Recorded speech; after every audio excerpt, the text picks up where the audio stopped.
Hi everyone, Dave here, and before we get to our episode this week, I'd like to tell you about our sponsor, Studio. Studio headphones, they're from Sweden. They make these nice, sleekly designed range of headphones. They sent me a pair called the Tray headphones, and they're designed for running or for gym use. I tried them in the gym on the treadmill. They were brilliant. They're sweat-proof. They never once fell out, which is really annoying when that happens. You keep having to put your earphones back in when you're listening to a podcast or whatever, like this one.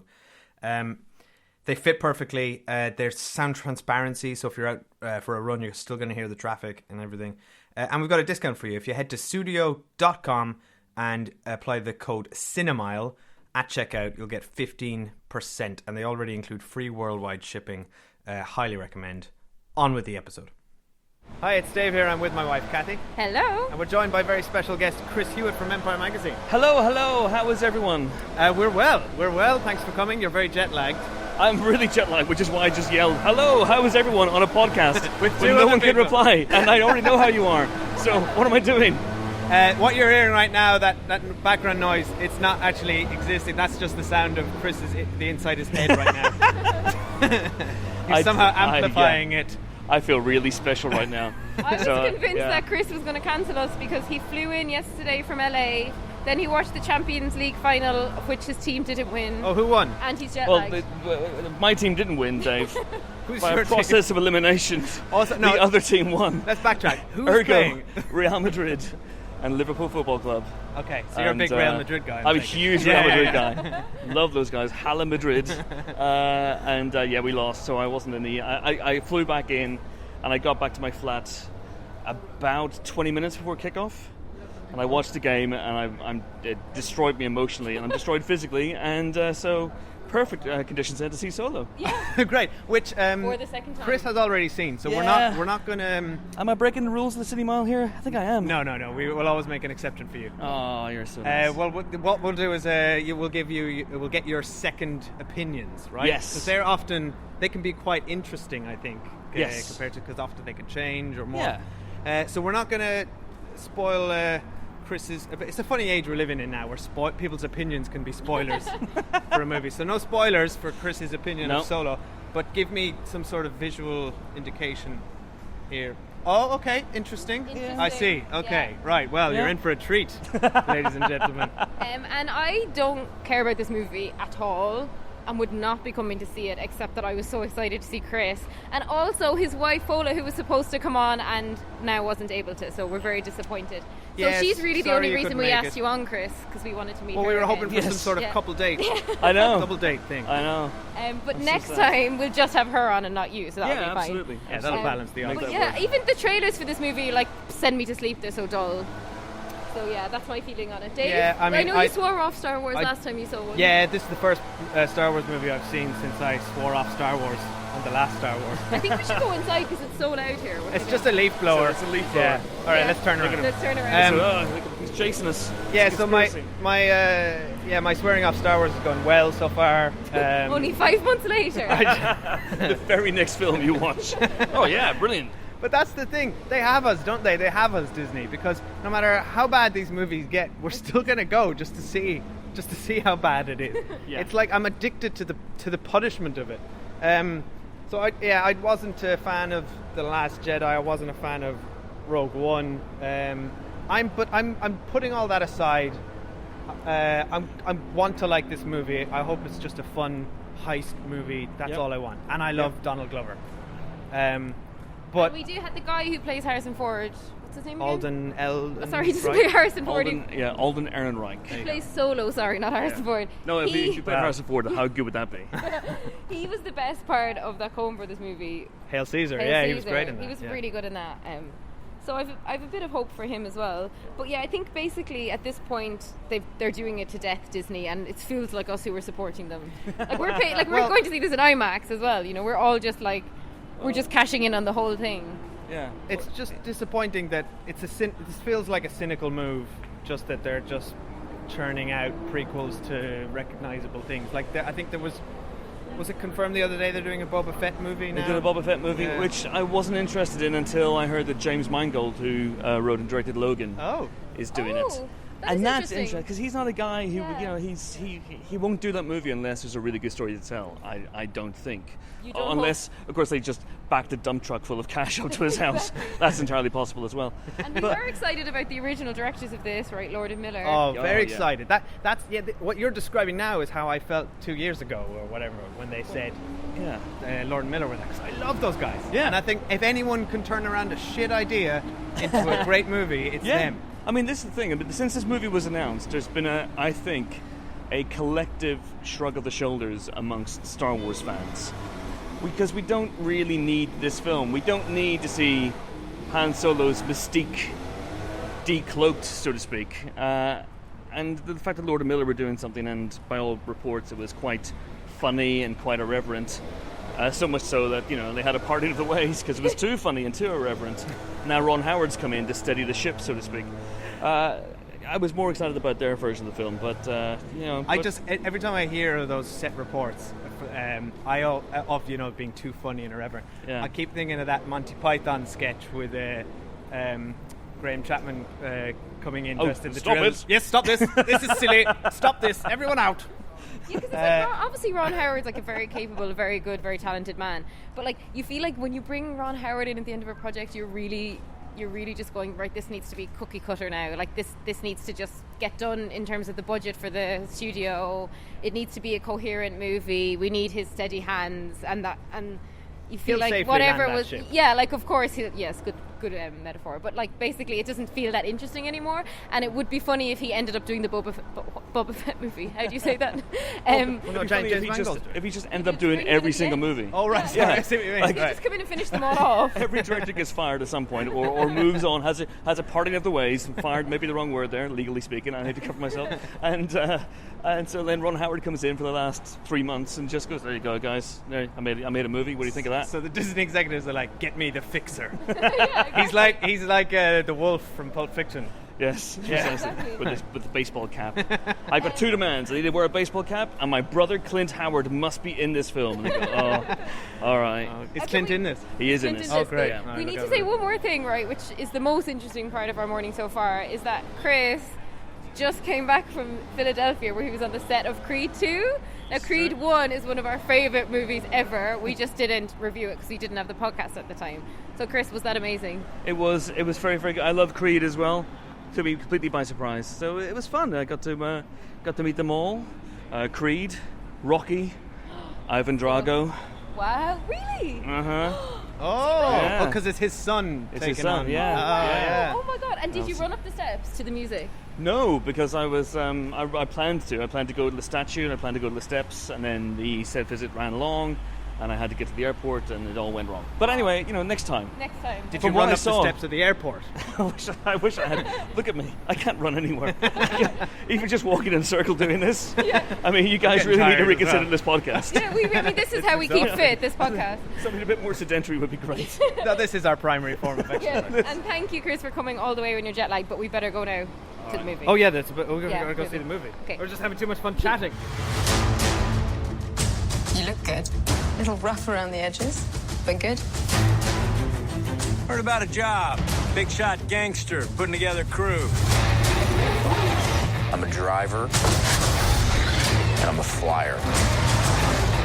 I waited a long time for a shot like this. What do you think? Well, what do you know? You got a line on a ship? Yeah, I know a guy. He's the best smuggler around. I heard a story about you. I was wondering if it's true. Everything you've heard about me is true. L3! Let go of the mean man's face. Who are these guys? If you come with us, you're in this life for good. Right, we're out. We're out of the IMAX. We just saw Solo, a Star Wars story. It's kind of raining, but the BFI IMAX is I hadn't noticed. Yeah, it's top notch. It's kind of this building. If anyone doesn't know it, it's like a dome. It's a bit Star Wars actually. It's sort of and then you kind of so it's like slightly sheltered. I don't know why I'm going into you such are. So normally we vivid walk. description. Normally we walk to and from the cinema. Obviously today we're with Chris, who lives in a different part of London than us. So we're just lapping the IMAX instead. Same thing, right? This is so good, though. How would you know when you've done a mile? because we're just going in a circle. Somebody I'm checking it on my Fitbit it. Yeah. Sponsored by Fitbit. And we have to the second we Have you hit that. considered exploring that? Because there's sponsorship opportunities with huge. Fitbit are huge. Yeah, Get in everyone touch, wants to Fitbit. sponsor us. Oh, I'm just thinking that now. All right, so we saw that movie. Chris, you could finally reveal what the visual indicator you gave me in the first. So just maybe you describe what you were doing. I think my visual indicator was, it was a kind of like a shrug with a little smile going, it's fine. But your eyes it's raised, okay. your eyebrows raised as well, my in eyes were a sort of positive. It's good. Yeah, it's good. And I enjoyed it first time around. And I think I enjoyed it a little bit more second time around. Oh, okay. It's a fun film. Once you get past the fact that, Alden Ehrenreich isn't trying to do a Harrison Ford impression, I plugged into his performance a little bit more. And I like the fact that it's a Star Wars movie that's not about saving the galaxy or, trying to stop this thing from blowing up that thing. The stakes are quite low key. And I had fun with it. I think you can probably see some of the Lord and Miller influence still there. It's quite a sippy movie, but yeah, good stuff. Kathy? So I should explain my perspective on these movies, because unlike you two, I'm not into Star Wars, and I've seen most of the movies once, don't care to see any of them again, and the only reason I've really seen them is because I'm married to Dave and he's really into Star Wars. I mean, right now on Dave's keyring is a Millennium Falcon, let's just be real, that's his keyring. Anyway, let's get real. Let's get real for a minute. Real talk. Of all the Star Wars movies I've seen, this is actually the one I've enjoyed the most. I could sense you were enjoying it. I was really enjoying it. You were into the jokes. Yeah, you were laughing. I was laughing. I'm so sorry to Oscar Isaac, because I know he listens to this podcast, but he's now actually gone down to number 2 in my movie crush list, because I absolutely love that actor. He's so charming. Who's Chewie? Yeah. I can't remember his name, even though Chris just said it. Harrison Ford, young. Alden Ehrenreich. Okay, sorry to be top of my list and me not know your name, but he's so charismatic. He's probably got the loveliest smile I've ever seen on screen, and he's taking her in trouble. I know. Yes. Just slow down. I felt genuinely joyous. Like his smile lit up the screen for me every time he smiled. And also, obviously, I know the character of Han Solo from the other movies, but I'm not particularly attached to him. I don't care about Han Solo. So I think for me, I didn't mind that it wasn't played by Harrison Ford, and like you said, this guy didn't do an impression, and I thought he was just really good. Funny thing watching one of these movies where you know where it needs to end up because you've seen him in like 10 years after this or whatever, but once I put that aside, I just enjoyed it as its own standalone story, and I actually thought it was a really fun story, albeit if it wasn't a Star Wars story, it would never have been greenlit as a script because it's relatively generic. But there was enough of the performance for me and enough humour, and I thought the whole cast was outstanding. I really enjoyed everyone. So yeah, big thumbs up for me. Really glad we came in to see it. Yeah. Same. I mean, I said beforehand I was coming at this I guess from a very cynical point of view. Like you said, Chris, everyone was shrugging their shoulders. Nobody really wanted this movie. I wasn't really looking forward to it. I said I was done with Star Wars, but I'm back in. I love just that. I thought you were out. They pull you back in. I'm Al Pacino. They Al Pacino'd me. I really loved it. I had great fun with that. I thought it was. At one point, you were joyous. Honestly at the edge of your seat. I literally was. I was like, "This is exciting." I'm like, "This is IMAX. We're very high up. You need to sit back a bit." It was just like a lovely, fun, like actual standalone heist movie. This is what I wanted Rogue One to be. And unlike Rogue One, I was invested in all of the characters. They all had nice little emotional moments for the most part. I cried at one point. You cried? Did you? I did. I'm going to talk about that in spoiler street. Yeah. I mean, I don't mind that you cried. I'm just shocked that you cried at this movie. I did. And I didn't hear it over the sound of my popcorn munching. You do that loudly. But I just thought it was a blast. I really, really, really liked it. I just felt like that felt like old school Star Wars to me. I got chills a few times. Lots of practical effects. Lots of nice little shout outs to previous movies. There's a droid in there. I'm a Star Wars nerd, but I'm not so nerdy that I know the names of all the droids. But it's the sort of boxy one with the 2 feet. Yes. That's from the original trilogy. There was a lot of stuff like that. A lot of references to previous Star Wars and the expanded universe. So the Bosk is mentioned. Yes. Who's one of the bounty hunters that Vader employs to try and hunt down Han in Empire. And then there was a mention. And I think this is fine. This is outside spoiler street. There's a mention of Aura Singh, who is a character in the expanded universe, but she appears very briefly in the pod race of the Phantom Menace. And so it's just nice that, it's tying all these little elements in back, it's fun. There's actually some thought, I thought, went into this. It's an interesting film because watching it again, I kind of realized there's no bad guy in this movie. Yeah, you're right. Paul Bettany's in it, and he's a Vision. presence. He's a vision. And he's got lovely scars. And he certainly provides the good guys with an impetus to do what they need to do. But otherwise, this is about, there's no nemesis, there's no great one-on-one scene where they have to take down this or they have to do that. It's very much a heist movie in that way. I really enjoyed that. Yeah. Just one point before we get to Spoiler Street. So the last movie we came to see with Chris, which was basically this time last year, My Life is a Courgette, resounding hit for us three. This movie was more than twice as long as that, because that movie was 67 minutes, which we were all very, very pleased about at the time. Now this movie, by the end, I did think they could have shaved about 20 minutes off it. Agreed. Because a little bit at the end where I just suddenly found myself pulled out of it and just thinking, oh, when's it going to end? It is slightly too long. Yeah. No need for 2 hours, 20 minutes. No need. Yeah, no need. I think let's jump right onto the spoiler section of the BFI IMAX circular experience. Spoiler Street. Right, spoilers now for Solo: A Star Wars Story. I'd like to start at the end. Okay. I thought that the Darth Maul thing pulled me right out. Yeah. And I was just like, no, fuck off. What was that? Was that the red guy on the hologram? Yeah, the red guy in the hologram. Oh, I didn't get that at all. So, Cathy, I was getting confused actually between this and Avengers and thinking, is he some sort of like Thanos baddie? I didn't get what it was. Well, do you remember the Phantom Menace? No. Did I show you that one years ago? No. If I watched it, I don't recall it. So I'm gonna have to explain. Wait, no. Who Darth Do you know Maul what? Please don't go back explaining the Phantom Menace. Anyone listening will know what the Phantom Menace is, and I don't need to know. All right, basically, fan Chris favorite. and Dave are like, no, you need Fan to know. favorite I've got a character. spreadsheet. I'll send you something.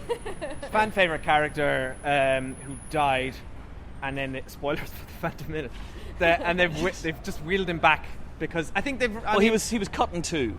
Yeah. At the end of the Phantom Menace, he gets cut in two. This is 1999, and everyone thinks he's gone. So I've had loads of people, because we'll be doing our own spoiler special Empire podcast in this, and so which we can now listen to. Which you can listen. Well, when it's recorded, give it a second. Yeah. And you were doing Oh, you haven't done it yet. I've got to do it first. You're doing this before your own Yeah, podcast? Wow. Yeah. This is And awesome. and You've so used you're your getting spew. all. This is my hot take.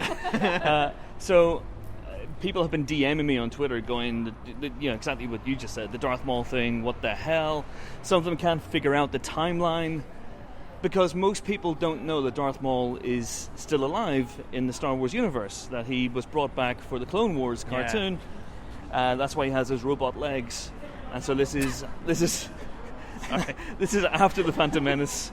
And so it makes sense to me, but also it does feel a little bit strange. Shoehorned, and it's not like, how small is this universe? Why did it have to be him? Yeah, and it's not his proper voice. It's Peter Serafinowicz did the voice in the Phantom Menace, and this is Sam Witwer who does the voice in the cartoon. So I can see there's continuity there, but I'm a Serafinowicz. Yeah, bring back Serafinowicz. Yeah, bring him back. Although he probably didn't want to do it. It was Ray Park, though. It was Ray Park, Yeah. not Ray Park Jr. This was Ray Park. The senior, nice Ghostbusters reference there. I thought you were joking when you said Ron Howard's brother was in this. I thought it was a joke, and then Dave's like, "That's actually Ron Howard's brother." Clint. Yeah, Clint. Yeah, he he's was like a good in luck the charm. in the sort of droid wrestling thing. What All do you right. guys think of the casting in terms of like I am big fan of Say his name. Emily. Oh no. What's her name? She's Emilia from Game of Clarke. Thrones. Emilia Clarke. Big fan of her. I think she was really good in it. Cathy at one point turned to me during this and went, "Is that Daenerys?" It took me, you know, when she doesn't have the blonde hair, it takes you a bit. But yeah, Woody Harrelson was amazing. Thandie Newton's such a fan of her. Shame I missed her death when I went to the bathroom. Who else did I loved the droid? I don't know who voiced her, but I thought she was really good. That's Phoebe Waller-Bridge, who plays Fleabag and writes Fleabag. Have you seen Fleabag? No, but I've heard Oh, about it's it. fantastic. It's only 6 episodes. It's probably on the iPlayer. Oh, Check it out. It's okay. great. So And good. then Donald Glover was amazing. Like, He Yes. was like standout, wasn't he? I thought they were all great. Yeah, he I was thought- really, really good. I thought Emilia Clarke was probably the weak link for me at a few points. Yeah, I don't know. But that's not her fault. I think her character actually didn't make much sense by the end, and her motivations were very suspicious in terms of they were serving a plot, not serving the character. And I think that for any actress must be very difficult. Like, why in the end was she a baddie? Well, I mean, there's a lot of stuff when you have a prequel like this. We know that by the time we get to New Hope, it's just Han and Chewie and the Millennium Falcon, and so sometimes they have to bend over backwards and jump through all sorts of hoops to explain why this character who is so important to someone now is not around when we meet them in, say, 10 years' time. Yeah. So I'd expect her to maybe get bumped off in a future installment if they do a sequel, or if they do other spin-offs, in which, I'd expect the Boba Fett sequel, spin-off, and maybe the Lando spin-off if they do one. I'd expect them all to tie in somehow, and expect Han and Chewie to be in that. And go down that sort of Marvel route. Yeah, because it didn't make much... Like, at the end, I thought, okay, she's turned baddie now, and she's talking to this hologram guy. Yeah. But, like, what's in it for her? Because he just made a slightly sleazy, like, we'll be working together a lot closer now. And it's like, really? You'd pick him over Han, who's, like, potentially the hottest guy I've ever seen on a movie? Sorry, quick side note. Why did he turn on his lightsaber for no reason? While he's on a conference call. In case people are going, is that Darth Maul? Is that Darth Like, Maul? that's Oh, it. it's Darth Maul. That's the only reason. That's it. Again, fuck off. And can I just say, once again, Cathy has just basically got the hots for Alden Ehrenreich. And Dave, this is... I'm worried. Yeah, he's very... I mean, I really did like him in that Comber this movie, but he had a small part. So watching him, for such a long He's got a movie... much bigger part. Yeah. Quickly back to Emilia Clarke. I think her character was a little ill-defined. I felt like I quite like the idea of her being a survivor, and I think that fits in with the whole theme of everybody's got to look out for themselves, that Woody Harrelson's always about don't trust anybody. She's learnt the same lessons, and all this movie is really, it is the genesis of Han Solo, and he's picked Han up on... Solo. Han Solo, sorry. And he's picked up on all of this, and that defines who he is. And I quite liked that, and I liked that. I liked her line to him, you're the good guy, when he's sort of, which he eventually does become. Yeah. Do you think that it was a little bit... it's a little bit cheap to say, like, oh, she's continually saying, you don't know what I've done, I've lived this terrible life, and he's going, don't worry about it, you don't have to tell me. So we never got to... I mean, I guess I understood that in some sense she was maybe...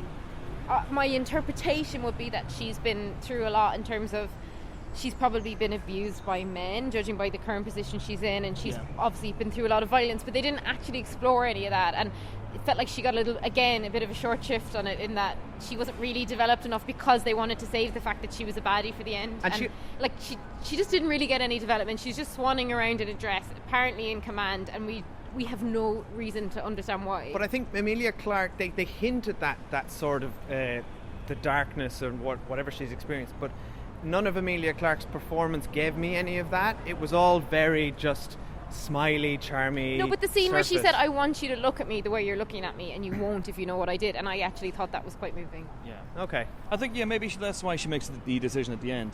I think it's a practical one on her part. She realizes that the things that maybe she's done, I think also she has blood on her hands. I think she's probably killed a whole bunch of people in the past and done some unspeakable shit with Paul Bettany's big scarred face. And That's a sentence I'm going to remember. Later, because I felt like 3 years maybe wasn't long enough for the kind of character change she had. I felt that, because there's a bit where she unleashes some incredible martial art when they're doing the heist on Kessel. And L3 goes, whoa, what is that? I've never seen that before. And she says, whatever it is, some Star Wars martial art. And then goes, Dryden Voss taught me. And I was thinking, in 3 years? Because it takes, the Malcolm Gladwell thing of it takes 10,000 hours to be really good at something. And you haven't had that time. What's going on? Unless Assuming she's doing she didn't leave the shitty planet they were from the same day Han did. Yeah. So she's probably only had at most 2.5 years in this kind of training. How about cut to 3 years from now? Let's all meet back up here. Yeah. We'll all do some martial arts training, and then we'll see how we get on. And I then think that's a good idea. only then can we actually only then will we critique. pit her, yeah. I love the scene between Emilia Clarke and the robot.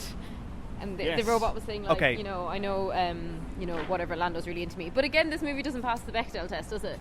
Because that was the only scene with two female characters speaking to each other, and they were speaking about two About a men. man. Yeah, good point. I mean, I've just started out of interest applying it to any movie I can think of. And one because of they all them fail. was a robot. So technically, well, she was a female robot. I did enjoy her side plot of like liberating all the droids. I thought that was wonderful. Yeah. I thought she was, It was really fun. absolutely excellent. Great character, and that's when I cried when she died. And Oh, really? Lando Oh, was you holding big her in her softie. arms.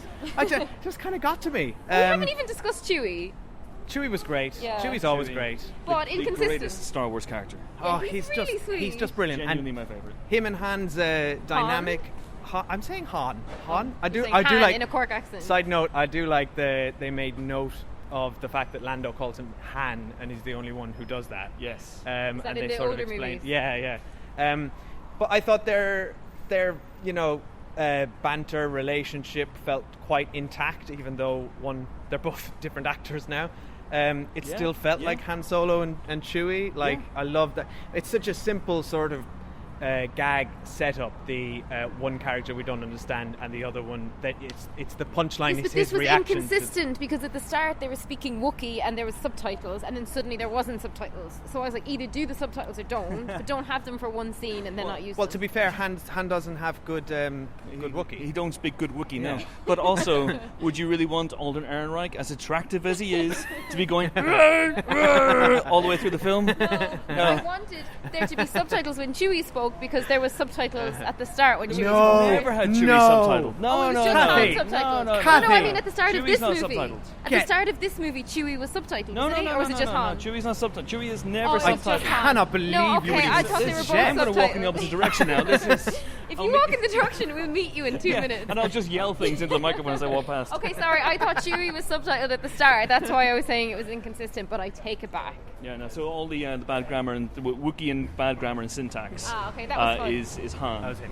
Which was fun. I liked It's all that. very obvious. They say, "Oh, there's a monster in there." Well, you're like, "Well, obviously that's Chewie." 'Cause Yeah. you know he needs to meet Chewie. There's a moment. Sorry.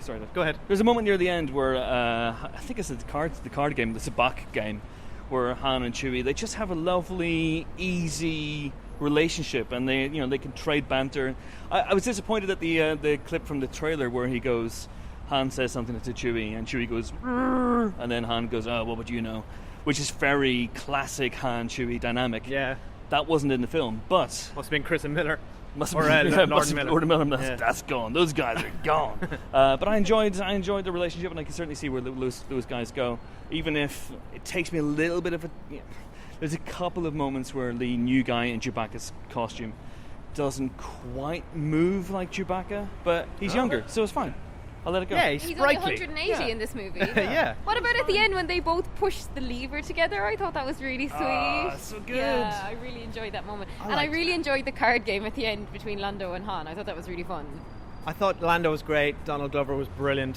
Love Very that different man. role for him, actually. Felt like he was quite different from other things I've seen him in. Because sometimes I think he's a bit of a one-note actor, and I don't mean that as a criticism because he's really good at what he does. But this was quite different for him, so I enjoyed that. I think he's a great actor. I loved his facial hair as well. I think that interesting. Going back to sort of what you said, Chris, earlier about the little Star Wars nods, and there are a lot of them, but I felt like some of them sort of felt a little bit crammed in, like Woody Harrelson wearing the mask that Lando wears in Return of the Jedi in Jabba's palace. Oh yeah. And all of the guards having the sort of red visors that Leia wears in Return of the Jedi in the palace. Okay, yeah. And there's also a nice little reference at the beginning when Han goes, "Oh, I've got a thermal detonator," and it's just a rock, and he even makes a clicking noise. He goes, Yeah.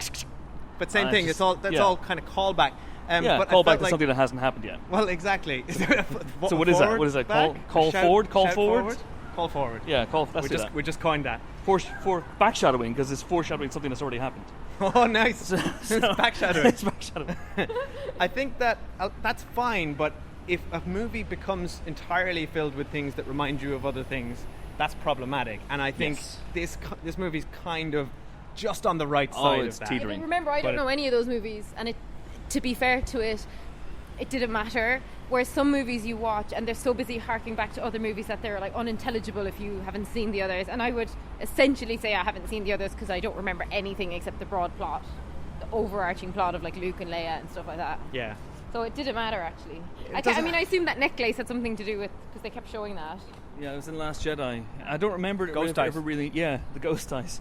I don't remember that ever really being a huge part of the Han and Chewie legacy in the original trilogy. So that was something they really introduced in Last Jedi. I remember Ian Freer on the Empire podcast when we did the Last Jedi thing going, "I bet you those dice play a major role in Solo."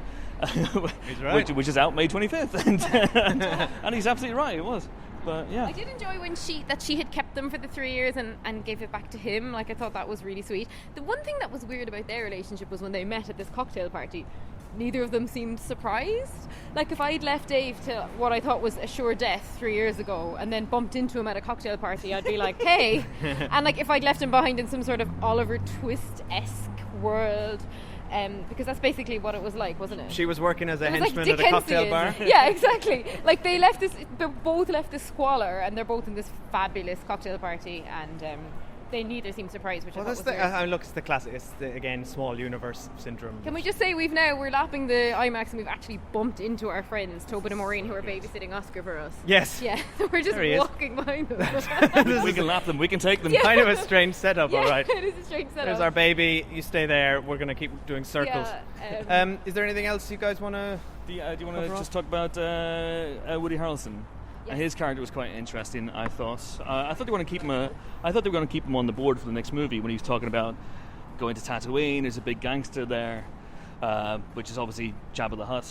I didn't get What? that. That's interesting in that there's that's interesting that there's a lot of stuff in terms of the Han history that hasn't happened yet. You know, so Chewie hasn't got his bandolier. He hasn't got the bowcaster. So there's Han hasn't got the classic Han uniform yet.